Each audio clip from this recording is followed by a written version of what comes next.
Welcome back to Inside Personal Growth. This is Greg Voisen, the host of Inside Personal Growth. And joining us from Scottsdale, Arizona, is Tommy Baker. And Tommy was referred to me by someone else who's been on this show, Luke Dupron. And for those of you who don't know, Luke is exercise physiologist extraordinaire, wonderful guy. Tommy was on his show. And most people know we kind of trade names. Everybody trades names in this business. You know, who'd you have that was a good guess? Good day to you, Tommy. How you doing? Greg, thank you so much for having me and excited to be here. Thank you.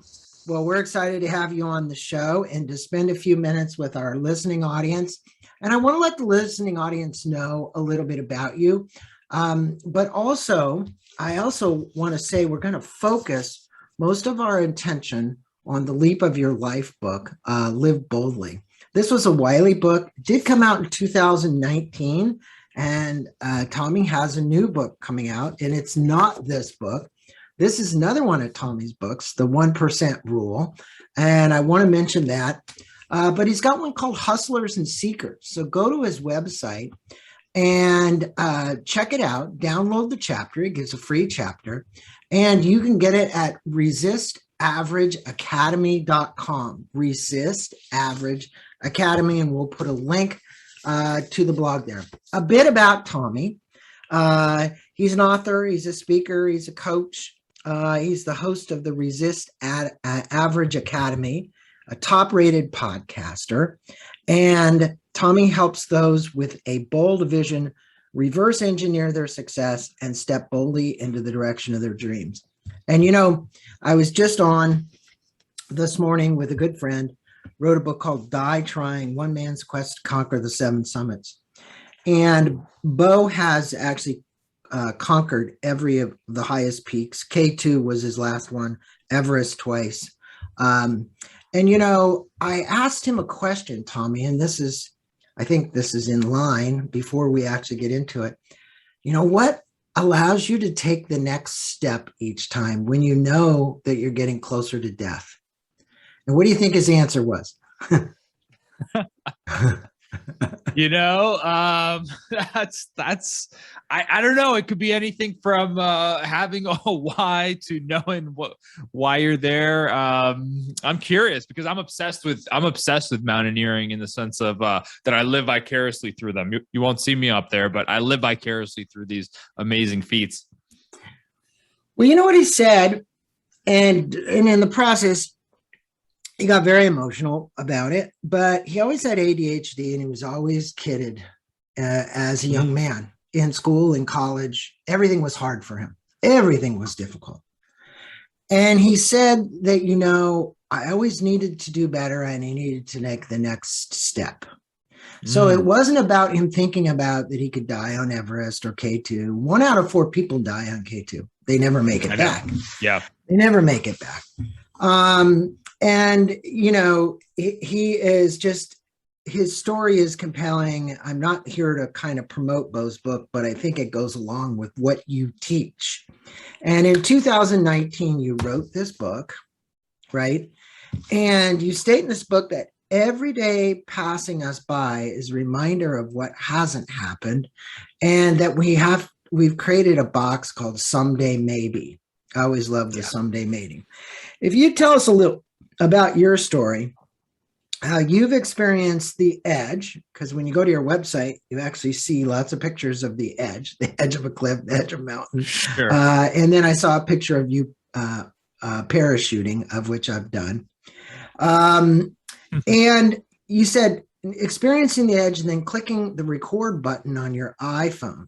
And you literally was like freezing cold. And I remember you were outside in the middle of something, a park or somewhere, and you left this big party.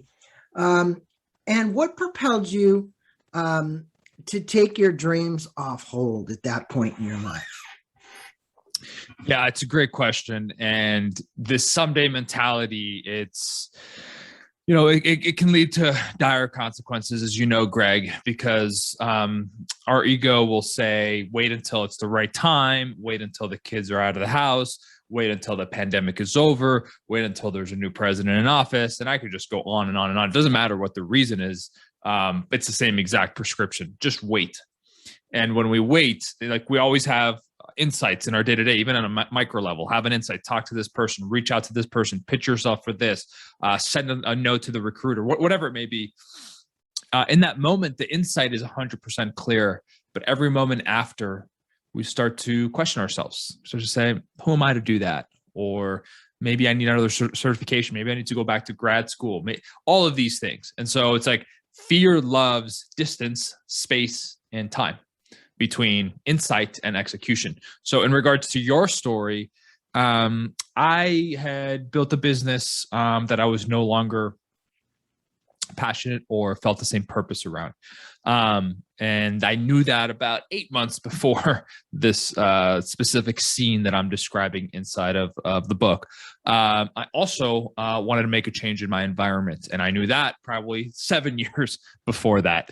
And so I had a moment where I realized that I was going to wake up in 5 years using a visualization technique that I use and teach.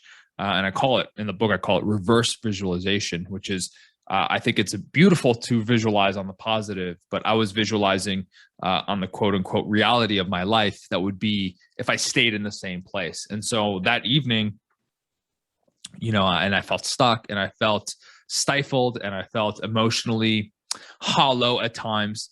That evening I said, I declared it into an iPhone. I recorded a voice note. It's 4 minutes and 27 seconds, I believe. It's 4 minutes something. And I just painted a vision for what the future could look like. And it was different than the one that I was living, of course. But I had no blueprints. I had no action steps. I didn't know what to do next. I just let it out. And that was the genesis of my leap of my life in that season of my life, because we go on constant leaps. But that's where it all started, Greg. Interestingly enough, I think for a lot of people, they get to a certain pain point in their life, whether it's a pain of the environment, it's a pain of something that's agitated them enough. And I think all my listeners can relate to this, that they realize they have to take a step forward and change their environment, change their business, change their relationship, change their money situation, whatever it might be, whatever it is that was causing them pain. And they can't wallow in it anymore because it's a great pain. It's an interesting analogy between, when a pain starts physically inside your body and how long it takes you to go see a doctor. The issue here now is you're your own doctor.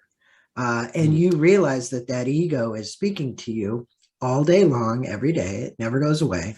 You're not enough. You can't do it, blah, blah, blah, blah, blah, whatever it is, the voice. Sure. And, you teach this. Now, you interviewed over 250 of the world's most powerful entrepreneurs, thought leaders, spiritual teachers, athletes. Must remind me of kind of like somebody like me. That's what I've been doing. But at the same time, every time I get Steven Kotler on here, I look at, wow, extreme sports. How do we hack flow? How do we get into this position? And you discovered what it took a leap of faith, even if they were filled with fear and these decisions that they used to change their life. And I remember a story about Simone Biles. She was talking about this last Olympics, right? And it didn't quite turn out for Simone the way she had anticipated this last Olympics. Sure. She didn't kind of end up there. But as an athlete, she practiced all the way through the pandemic. And she was doing moves that were unheard of. Somewhere along the line, she even admitted, because her family wasn't there, the fear hit in. Right? Here's an Olympic athlete. The fear set in around even doing some of these moves, these extreme moves that she'd practiced in practice. Can you tell us a few of the stories and the decisions that these people made in spite of that fear that they had? Because you obviously interviewed 250 of them. Yeah, it's about a quarter of yours, but yes, I have. Working my way up. But yeah, I mean, what I noticed, Greg, was, this pattern come up time and time again. And one of the reasons why I didn't just make the book about business leaps is because sometimes we do need to take a leap in another area of our lives that can create the force field and the energy to give us the perspective and the reminder that we can change many different aspects of our lives.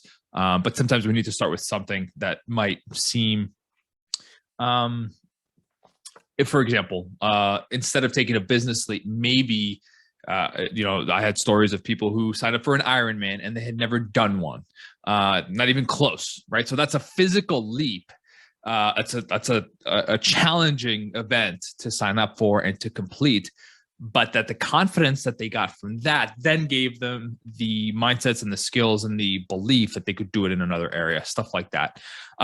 So the main pattern that I recognized was fear is actually a compass to lean into. That usually, now this, the caveat is that when you're pursuing something that's in alignment, right? If you're doing something that's completely out of bounds of what you want or whatever, this is a different story. But when there's something in alignment, it's the writer who, can be very close to, writing their book, but they're working for a publishing company, but really what they want to do is actually write their own work. That using fear as a compass and leaning in instead of stepping away.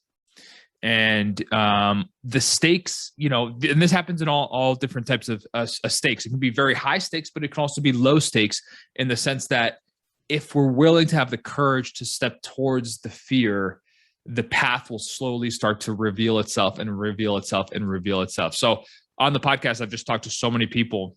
I mean, every person has a leap story. And I know somebody listening right now, they have their own leap story. But sometimes we forget and we don't use the same principles for the next change that we're going to make. And so I wanted to distill, over and over again, leaps in physicality, leaps in business, leaps in spiritual, and all of these different arenas, relationship leaps that contributed directly to performance, to growth, to fulfillment, and incredible experiences across all types of domains. And you did a great job of it. And I think the book for our listeners gives you an opportunity to delve into this. And I think, along these lines, there has always been this old saying that fear is the false expectation appearing real. And I know you've heard that and you've probably used it. But the reality there is this, we don't have to believe everything we think. And what ends up happening is we paint pictures inside of our minds of things that we think are going to be drastic, that are going to happen, and why I can't do it, whatever. And statistics have proven this, and I wanted to state this, that all the science that's gone around this says that 93% of the time that never happens. Yeah. So 93% of the picture we painted of the negative reality of what could occur doesn't usually happen. Sure. May happen 7%. If you can, tell the listeners what the ingredients are of the leap are and why, if they play it safe, they will have a lifetime of regrets. And I love your statement that the greatest risk is not taking one. Now, I want to say something about risk. You can take calculated risk. You don't just have to take this big risk. You at one point you talk about Felix Baumgartner. That was very calculated. Everything was worked out to the last degree, right? But tell us about these regrets and why we would regret it. Yeah, 100%. No, and I love that you brought up Felix because, to be honest, in his world, yes, it was a risk, but it wasn't the risk that we think, because to him, a random Tuesday means base jumping out of a plane, given his skill set, his capacity, his experience. So to the outside world, it was like, oh my God. And it was, but to him, he had supreme confidence that he was going to make it. I mean, otherwise, of course, they would have never done it. So what are some ingredients? some of the stuff that comes up usually is our intuition, or what I call like these whispers that we have, tends to, as time goes by, during the quiet moments of life, when we're with ourselves or in solitude or whatever it may be, maybe in when the plane is leveling off at 37,000 feet, or we put the kids to bed and we have some quiet, usually the whispers start to come up, and they start to say, hey Greg, hey Steve, hey Maria, Sarah, hey, look at this, look at this over here. And we squash it, right? We don't have the time. It doesn't make any sense. It's not going to make any money. Why would I do that? And then over time, the whispers just get a little bit louder and louder and louder and louder. And ultimately they wind up in what you talked about, which was that pain moment, right? And that can be a rock bottom of sorts. That can be, you wanted to start your business. You had whispers for years, and then you walked into your employer and they said, we no longer lead you. Goodbye. It could be one of those more painful moments where we realize, wow, I had the idea to do this 5 years ago. I gave myself to this company, and now this huge part of my life is no longer there, but I never made any progress on the thing. So the intuition is big. I call, leaning into your edge, which is it's the part of you that's, if the fear wasn't there, or if it wasn't overwhelming, or it was the thing that you would have already started to make progress on. It's something that calls you deep within. Another ingredient is that you could be hesitant to share it with other people because it's vulnerable. Although I think you obviously should share it with people. So these are some of the things that, I say when I talk to people, it's like, okay, that there's something that needs to happen. There's a move that you need to make. Now what? And so when we talk about regrets, because I studied a lot of regret, especially for this book, it's very obvious we regret the things that we didn't do. Even if we take a chance and we fail, the regret, and the research shows it, is so much lower than if we just think about something and not doing it. And so in the book, on chapter 3, I start the chapter off with a real account of someone's regret. It's actually a famous post that was posted on Reddit, like 7-8 years ago, something like that, about a real life character. And the reason why I use that is because we need reminders of this, Greg. We need reminders of regret, because time is going to pass. And if we lack urgency and we don't do it, if we don't take any type of leap, if we don't take a chance, then that's how we wake up, and we wake up in an emotionally hollow or difficult place. And it's always the things that we did not do, or the things that we did not say. And to your point, this is not about taking risks. We all have a risk tolerance. But like I said, the greatest risk is actually looking back and saying, you know what, I had a window of opportunity. I had this season in my life, or I had this intuition that was calling me forward, or this thing that I wanted to create, and I didn't actually do it. And now what? And I say in the book, it's never too late, but in life we do have these windows. And these windows could last 5 seconds. When I met my fiance, I had, my wife now, I had 5 seconds, Greg. If I missed it by 5 seconds on the front end or the back end, I'm gone. Or it might be a 3-year window or a 7-year window. But if you miss your window, you might never get that specific circumstance back. And that's the thing that kind of can really haunt us. I think from a spiritual, as I'm reflecting on what you're saying, a spiritual standpoint, and depending on my listeners' philosophies, I understand many of them that listen to my show, Eastern philosophy. So there is something that Dalai Lama talks about and is spoken in the Buddhist traditions around contentment. And while I do not disagree at all to resist average or to take a risk, I also think that getting attached to an outcome is a setup for failure, because we never know what the outcome's going to be. So in other words, if you say, well, I'm going to make $1 million by the time I'm 26 years old, and that doesn't happen, then you're going to have a regret you didn't make the $1 million. So That's the true. question Yeah. is, don't set yourself up for those regrets as a result of that. Or I was supposed to marry that girl, but instead some other girl came along, and it, who knows, could have been just as good. Is your life on purpose, or is it by accident? We know as Mm. long as you set these things, your life is on purpose. On the other hand, you tell the reader that their leap is inside of them, that the edge is where the decision happens, and to honor the real reason they're here. That's purpose. Uh, what advice would you give our listeners about acting on their dreams and what they're missing by not taking action? Yeah, no, I love that. And, I think the biggest thing is, when you were talking about, the being attached to a result, the great thing about taking leaps in life is that, listen, I've taken a lot of leaps that did not work out. And I put work. I have more that didn't work out if you've read my book than did. Yes. Yeah, I got it right here. Yeah. And so, and the thing is, I put workout in quotes though, because what the hell are we talking about when we talk about worked, And that goes Right. to the point of your comment about attachment, that when you take a leap, you might fail at the specific leap at the specific time. So let's say, for example, you've been in your 9-to-5 for 15 years, you take a leap to go full-time on your own. Maybe your first product or your first brand, service, whatever it may be, maybe that quote unquote fails.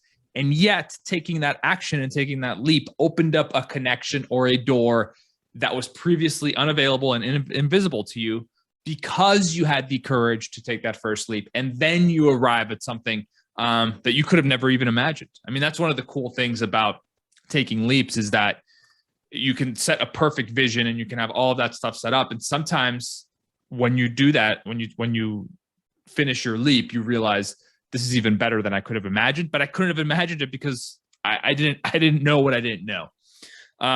So there's that.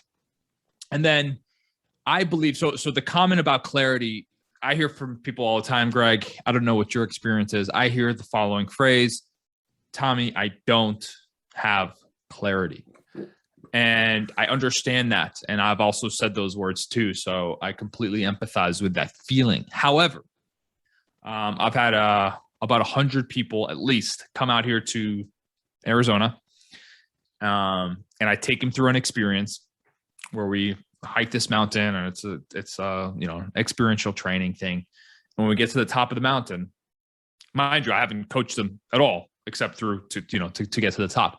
And when we get to the top, they have tears streaming down their eyes, and they have more clarity than you and I could ever even imagine. I mean, they have details of clarity just oozing and pouring out of them. So did that just, how did that happen? Right. I didn't do anything except take it through an experience that anybody can do. And it doesn't take a mountain, by the way. You can do it today without that.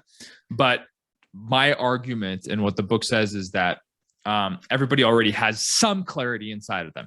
That does not mean that we don't get more clarity as we move on. But what it means is, don't wait to have the perfect picture and the full clarity to act. Otherwise, you'll be waiting forever. Agreed. The action steps that you can take, life is a series of iterations. I was reminding a writer this morning, the mountain climber, who's writing another new book about K2, that, if you follow Joseph Campbell and the hero's journey, you understand that everything that we take on in this act, in this play, in this stage in our life, all of those act 1, act 2, act 3, act 4 that we're in, we're playing a role. That role is meant to teach us something, right? We're going to walk away with new knowledge, new expertise, new wisdom, and we're going to apply that to our life, to the next act, whatever that may be. And life is a series of acts until you close the chapter and there are no more acts for you, which is what you're trying to get people to do, is realize the series of acts in there. What would you tell listeners about reframing fear? And you mentioned 3 of them in the book. And I think the way that you reframe fear is very encouraging and will provide a shift in the mindset of the listeners about how they can face fears head on. You specifically had them in the book, and there were 3 of them, and I think they're great reframes. No, fantastic. Thank you for that. And so We have to reimagine and reframe our relationship with fear. Seth Godin talks about this, right? He says, and he calls it the resistance. It's the same thing. Fear, resistance, War of Art by, or is it Art of War? By Art of Pressfield, War. There we go. Stephen Pressfield. Yes. Yeah. All of those are saying the same thing, right? They're basically saying, and it's what I'm saying too. It's like, we have to reimagine our relationship with fear. So the first reframe, I already mentioned it, but it's fear is your compass, right? So I give the example in the book of, you have this dread and this fear over having a tough conversation with a boss, or maybe you're an entrepreneur and you have a fear of having a tough conversation with an employee. But if we reframe that actually, one, is going to lead to clarity. Two, it's going to make you better at dealing with high stakes conversations. So number one, fear is your compass to ... to lean into your edge, to acquire skills, to build your resilience, to create fulfillment, performance, et cetera, et cetera. So that's number one. Number two is fear is it's an ally. It's not something to avoid all the time. Yes, there are times when fear, like you said, there's 7% of the time when fear is, becomes realized. I hike here in Arizona. So when I see a rattlesnake in the morning, it's important for me to feel that fear. It's exhilarating and it gets me moving outside of it. However, every time I see one, the next like 2 or 3 hikes, I'm seeing them everywhere, Greg. They're all over the place. It doesn't serve me. It served me for that snapshot, that second, to avoid the snake on the trail. But every other time, it's actually taking me away from having the experience that I'm designed to. So the second reframe is that fear becomes an ally into what we have to do and what we should do and what we should lean into. And then the third one is that, fear is a prerequisite to, if someone shares a goal with me, Greg, and there isn't, and they're just, they have this attitude that it's like, it's the easiest thing ever, and they're almost nonchalant about it. I don't consider that. I need to dig deeper into that, because if it's truly valuable for us on a deep level, if it's really important for us, it's going to stretch our comfort zone, then there's always going to be some type of fear. And so those are the 3 reframes that I look for, and then I'm constantly trying to adapt. By the way, this isn't, you don't start with the highest stakes situations, right? I'm not advising to head to K2 anytime soon. But what I'm advising is start to build the muscle and the emotional habit of leaning into your fear in low stakes situations. So you're lying in a coffee shop and you see a stranger with a book that you've read, and like the voice inside says, go speak to them. But the ego voice says, they're probably busy. It doesn't make any sense. Lean into that, right? Lean into small ways in your day-to-day and start reframing your relationship and see what happens. I guarantee that conversation at minimum leads to a cool connection of shared values, right? And the more that you do this, the more that you build this muscle of leaning into your fear. And then you can use that for higher stakes situations in your life, your business, your career, and your relationships. Excellent reframes for people. And thank you for that. And I think that example you said about the book, someone reading a book and maybe going over and speaking with them, and you have this fear. Well, I don't want to bother them. I don't whatever. That's a great little cliche. And what I might say is, when I say cliche, nothing ventured, nothing gained. So there is absolutely no gain. And the worst thing that could happen is they say, go away, Tommy, I don't want to talk to you.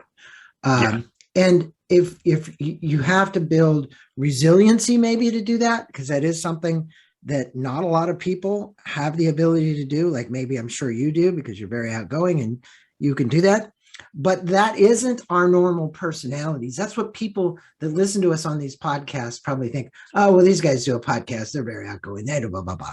That was, yes, I kind of have to force myself to do that. Okay. Sure. I even today still have to force myself to do that in a Starbucks. All I'm saying to my listeners is just because I have a podcast and I've done almost 900 podcasts doesn't mean that this is always easy. It means what it is that if every day you wake up and you do something you're uncomfortable doing, that's it. Yeah. Just do it. because that's what's going to get you to grow. Do something you're uncomfortable with. I don't care what it is, hiking to the top of the mountain. And at the end of the day, you're going to look back and you go, wow, I did it. It was great. Yes. You know, Yes. so that brings me to your chapter on the life unlived. You speak about regrets. We've already talked about it, but you live and you say how we use regrets to make bold decisions. Now, I know you've had plenty, and I'd like for you to tell our listeners how you've leveraged some of the regrets you've had to actually live a bold life. Yeah, I love that, Greg. And so, researchers talk about regret in the sense that it's actually a hopeful emotion, which is, it sounds kind of odd, doesn't it? Right? Like regret. How is that hopeful?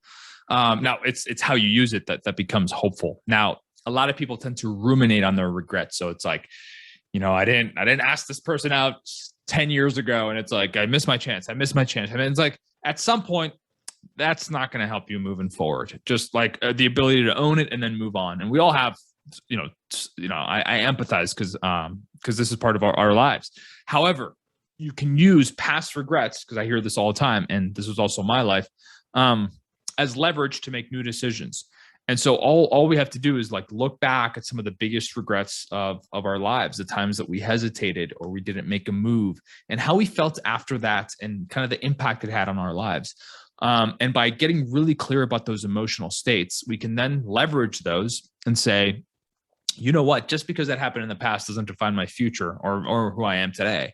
However, the next time I'm presented with that opportunity at the Starbucks, the next time I'm presented with that opportunity to grow my business or to make this move or to leave my environment, I'm going to make a new choice based on the pain that I experienced from the last time. So for me, I had a litany of regrets. I was chasing a career on Wall Street that was completely out of alignment. And, I was doing well inside of that role. And I stayed, the entire time I stayed way too long, and so it was like the regret of waking up to a place, waking up and not being excited about my day, not looking forward to what I was doing work that I didn't believe in at all. Like in fact, I had very harsh critique about that industry in general, just from a moral perspective.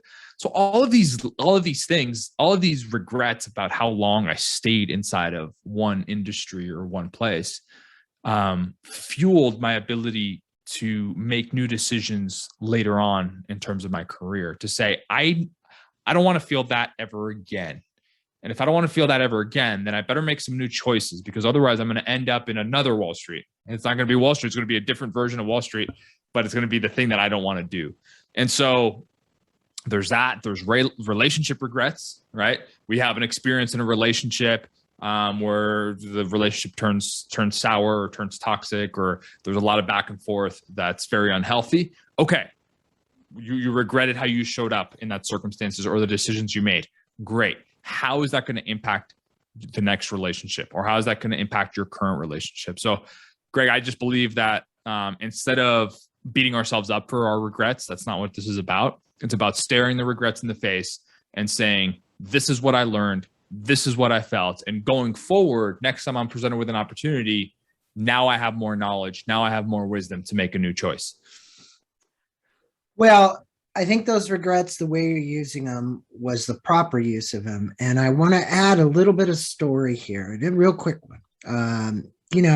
I go to meditation retreats on the Orcas Islands, and I do it with Dr. Joel and Michelle Levy. I've been doing those retreats for quite some time. And I remember a story about the bringing in the Buddhist monks, and these monks would come over and they'd say, well, is there anything we can get you? Because they usually travel pretty light. There isn't a lot of baggage they're carrying. And they say, well, I would like to get a watch. I love this story. A watch. Why do you want a watch? Well, because at the end of their bedpost, they put a watch and a skeleton. You're like, wow, that's weird. Why? That's Halloween. Why a skeleton? To remind themselves of how much time they have left. Mm. And the reality is, when you shift your perspective about each day being a gift, the whole thing of fear and regret starts to remove itself from your consciousness. Yeah. Because you now are living in a life of gratitude for what you've actually been given. So it's like what most people want to watch so they can figure out how I'm going to be on time. They're saying, I'm taking a watch because the minutes are ticking away and I only have so many more left to do what I have to do. Okay. Yes. So I loved the story and the context of the story because it gives you a shift in perspective about the gratitude you should have every day you wake up to be able to do what you do.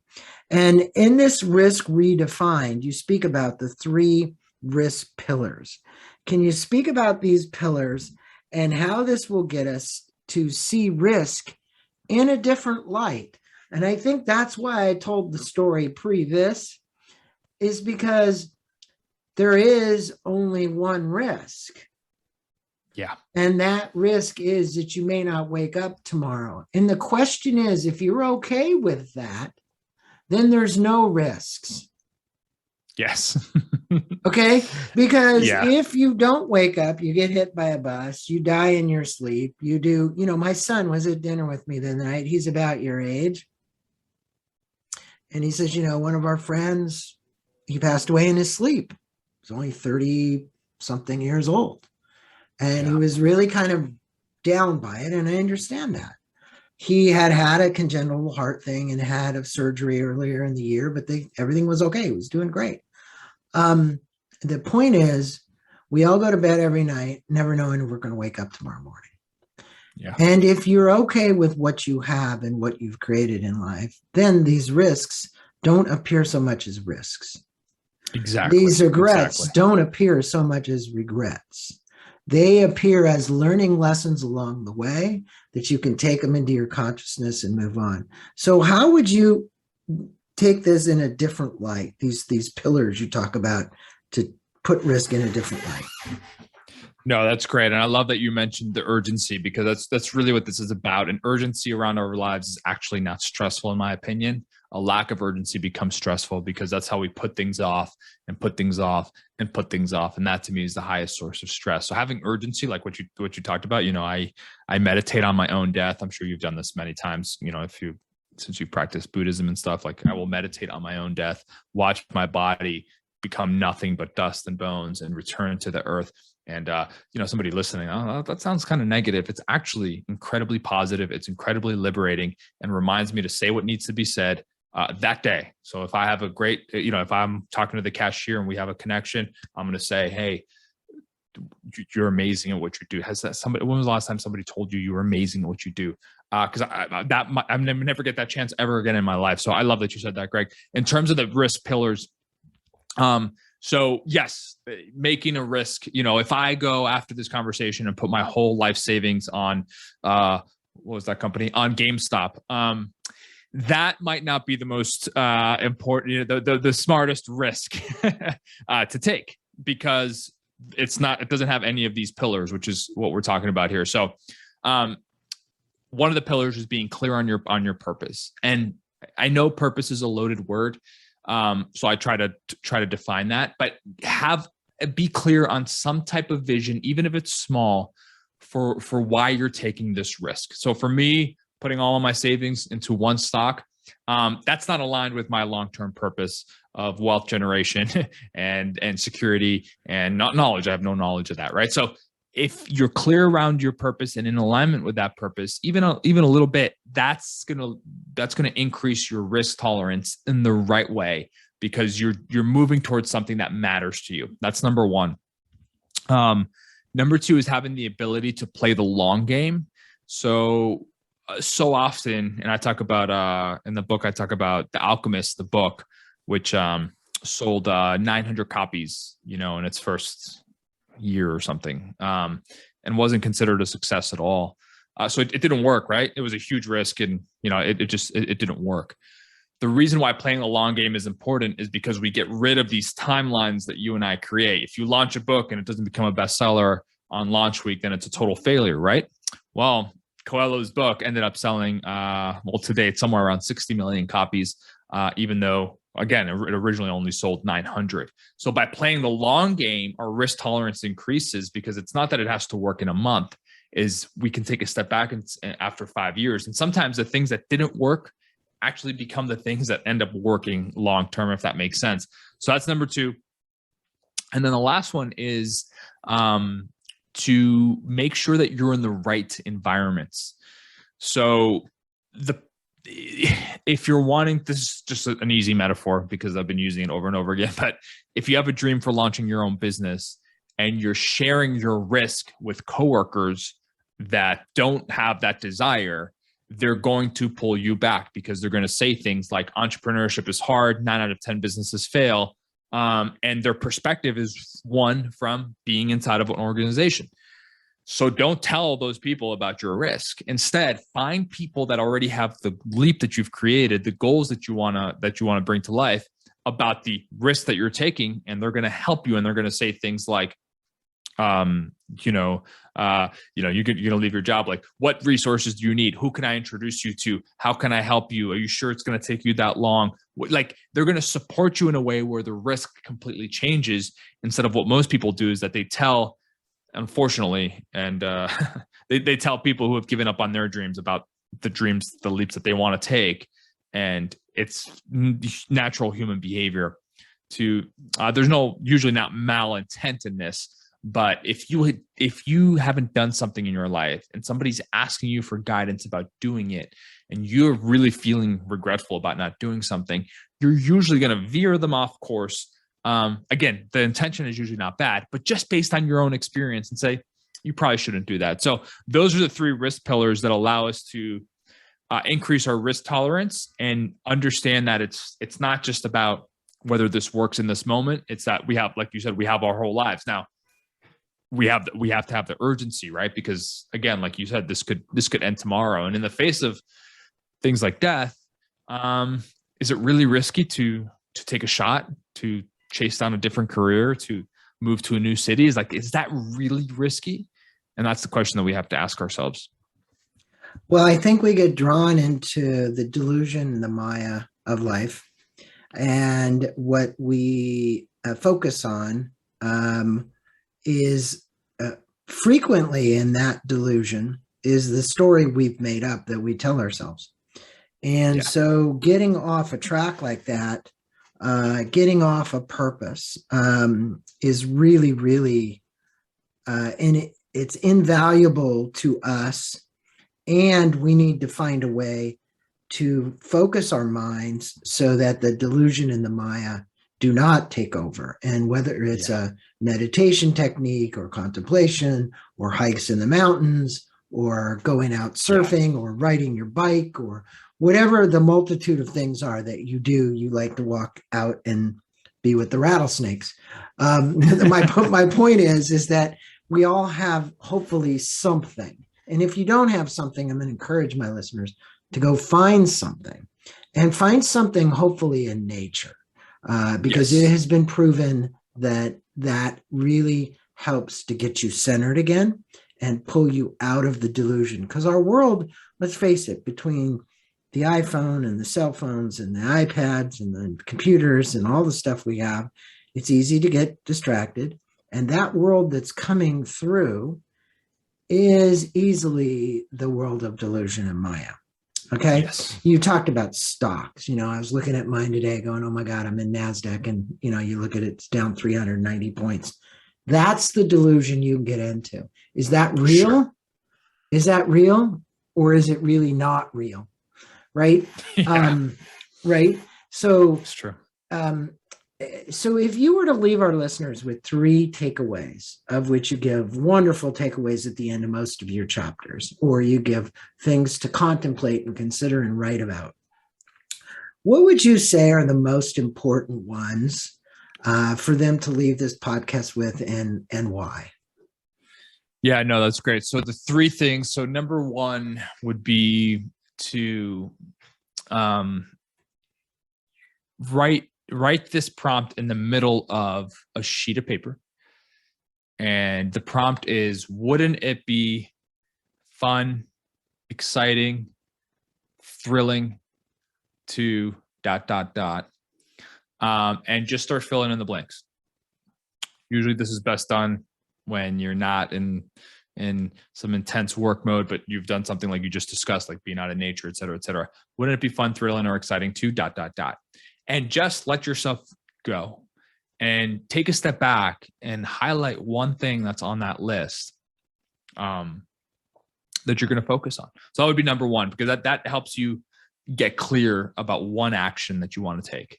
Number two is on urgency. You touched on it. I touched on it, but I think urgency is one of the secret sauces to long-term performance, but also deep fulfillment, in the sense that if you're able to harness urgency. So for example, depending on when this comes out, there's about 90 days left, less than 90 days left in 2021. Somebody listening still has enough time to make this year really special. I deeply believe that.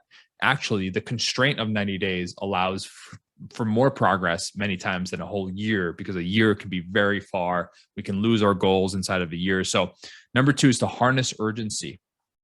And specifically during this time at the end of the year, take the thing that you use number one on, that you identified on, and ask yourself, what action could you take that could bring the first thing that you chose to life in the next 80 days, 70 days, whenever this comes out, 30 days.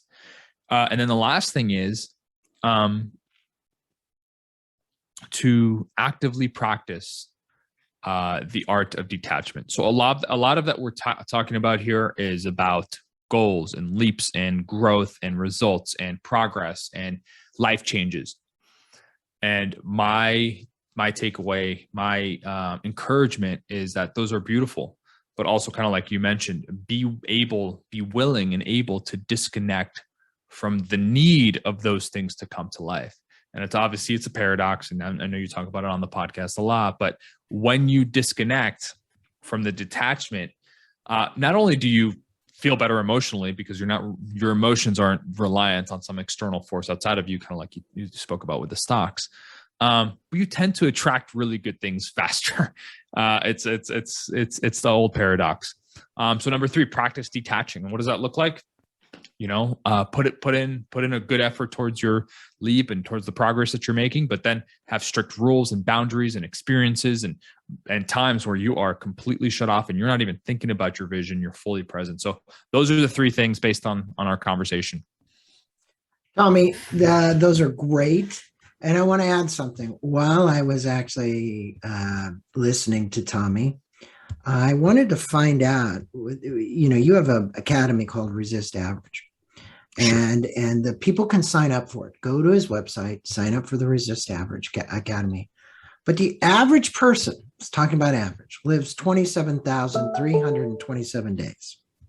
Yeah. 27,375 days.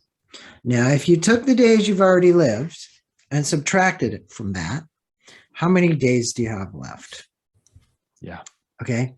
So even give yourself age 100. I don't care. The point is that every one of these days is such a gift to go do something bold and to take a leap of your life, right? Here it is. Go take a leap, do something different, enjoy it. So what is the outcome from that? The outcome from that is the joy you'll experience and the life experience you'll get from doing that.